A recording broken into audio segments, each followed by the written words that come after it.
ঘটনাটি তাদের পূর্ব পরিকল্পিত ছিল। এই জন্য আসামিদেরকে চিহ্নিত করার পূর্বেই তারা সীমান্ত পাড়ি দিতে সক্ষম হয়। পল্টন থানাস্থ বিজয়নগর বক্স কালভার্ট এলাকায় মোটরসাইকেল আরোহী দুর্বৃত্তের গুলিতে ইনকিলাব মঞ্চের মুখপাত্র জনাব শরীফ উসমান বিন হাদি গুলিবিদ্ধ হন।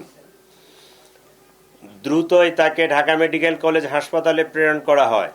পরবর্তীতে রাজধানীর একটি বেসরকারি হাসপাতাল এভারকেয়ারে ভর্তি করা হয়। পরবর্তীতে উন্নত চিকিৎসার জন্য এয়ার অ্যাম্বুলেন্স যোগে তাকে সিঙ্গাপুরের জেনারেল হাসপাতালে ভর্তি করানো হয়। সেখানে চিকিৎসাধীন অবস্থায় 18 ডিসেম্বর তিনি শাহাদাত বরণ করেন। ইন্না লিল্লাহি ওয়া ইন্না ইলাইহি রাজিউন। আমরা তার বিদেহী আত্মার মাগফিরাত কামনা করি। আল্লাহ তাকে জান্নাত নসিব করুক এবং তার পরিবারকে এই শোক সইবার মতো শক্তি ও সামর্থ্য দিক। এই ঘটনার প্রেক্ষিতে রাজধানীতে পল্টন থানায় একটি নিয়মিত মামলা রুজু হয়, যা পরবর্তীতে হত্যা মামলায় রূপ নেয়।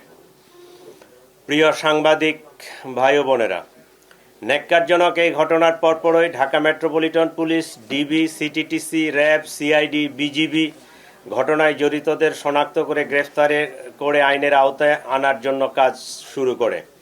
ঘটনাস্থলে উপস্থিত ব্যক্তিদের দেওয়া তথ্য, সিসিটিভি ফুটেজ বিশ্লেষণ, ওপেন সোর্স ইন্টেলিজেন্স এবং তথ্য প্রযুক্তির সহায়তায় ঘটনার দিনই শুটার ফয়সাল করিম মাসুদ ওরফে দাউদ ওরফে রাহুল এবং তার সহায়তাকারী মোটরসাইকেল চালক মোহাম্মদ আলমগীর শেখকে শনাক্ত করা হয়।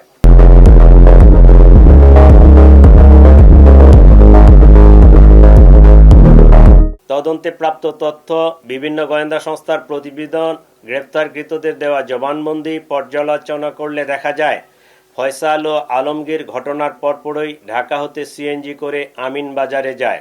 পরবর্তীতে তারা মানিকগঞ্জের কালামপুর যায়। সেখান থেকে পূর্ব পরিকল্পনা অনুযায়ী একটি প্রাইভেট কারে করে ময়মনসিংহের হালুয়াঘাটে পৌঁছে। ঘটনাটি তাদের পূর্ব পরিকল্পিত ছিল। এই জন্য আসামিদেরকে চিহ্নিত করার পূর্বেই তারা সীমান্ত পাড়ি দিতে সক্ষম হয়। হালুয়াঘাটের পূর্বে মুন ফিলিং স্টেশনে জনৈক ফিলিপ এবং সঞ্জয় তাদেরকে গ্রহণ করার জন্য অপেক্ষা করতে থাকে। ফিলিপ তাকে সীমান্ত পার করে ভারতের মেঘালয় রাজ্যে জনৈক পুত্তির নিকট হস্তান্তর করে। পুত্তি এক ট্যাক্সি ড্রাইভার স্বামীর কাছে তাদেরকে হস্তান্তর করে।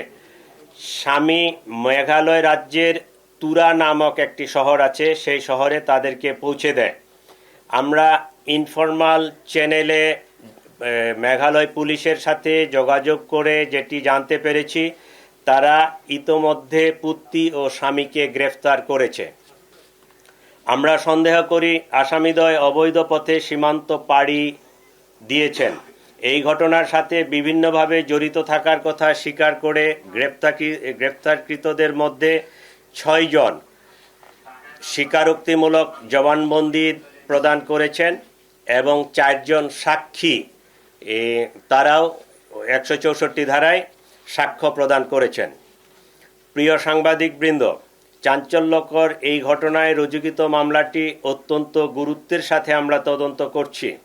গ্রেপ্তারকৃতদের কাছে পাওয়া তথ্য, সাক্ষীদের জবানবন্দি, উদ্ধারকৃত আলামত পর্যালোচনা ও সার্বিক বিবেচনায় মামলাটির তদন্ত শেষ পর্যায়ে রয়েছে। আগামী 7 থেকে 10 দিনের মধ্যে আমরা চার্জশিট প্রদান করতে সক্ষম হব ইনশাআল্লাহ।